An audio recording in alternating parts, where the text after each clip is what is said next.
Tak ada yang kekal selamanya.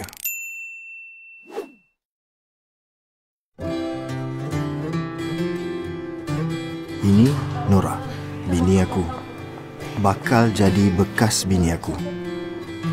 Lepas kahwin, perlahan-lahan sayang menjadi wayang. Tak tahulah apa jadi. Lepas 2 tahun, kami berpisah.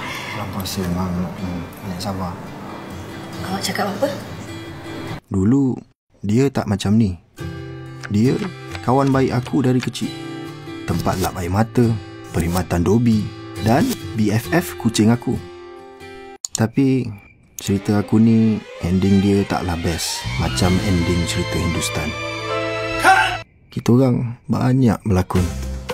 Dunia ni macam pentas. Kitalah pelakonnya. Menurut wasiat arwah Encik Kamarudin, saya ada sepucuk surat di sini untuk diserahkan kepada Encik Kamil.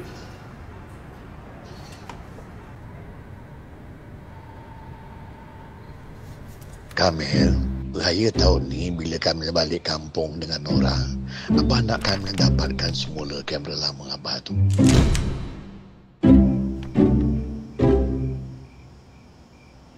Anda bersedia? Saya sudah. Jom pergi. Kiri. Ya Allah, ya Tuhanku.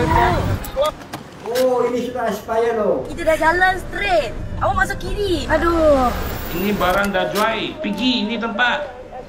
Sudah tak ada ini barang lah. Cek ini kedai. Kamera tu untuk apa? Awak kenapa sorak je? Tak, apa ada pesan? Saya langsung cari awak juga yang cakap. Tadi kita dah salam nak agree, cik. Uncle, sorry uncle. Ada simpan lagi. Kamarudin son, looking for the camera, right? Come in. Hi, your father and I, we go way back. Ini dia kamera dia. You want to cuci? Come. I cuci for you. Uncle. Boleh nampak gambar dah. Hai.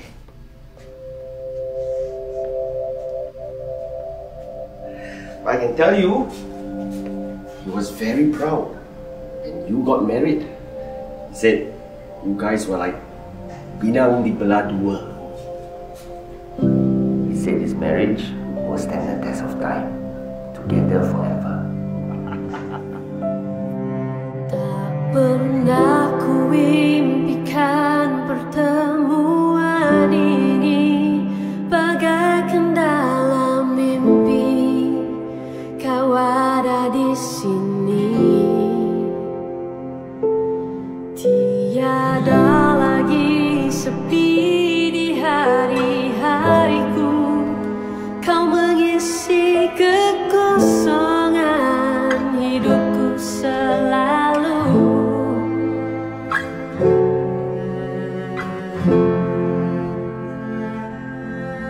Lakonan di pentas tamat saat tirai dilabuhkan. Saat itu aku tersedar, selama ni hatiku sentiasa di sini. Dan bila kau tiada di sisiku,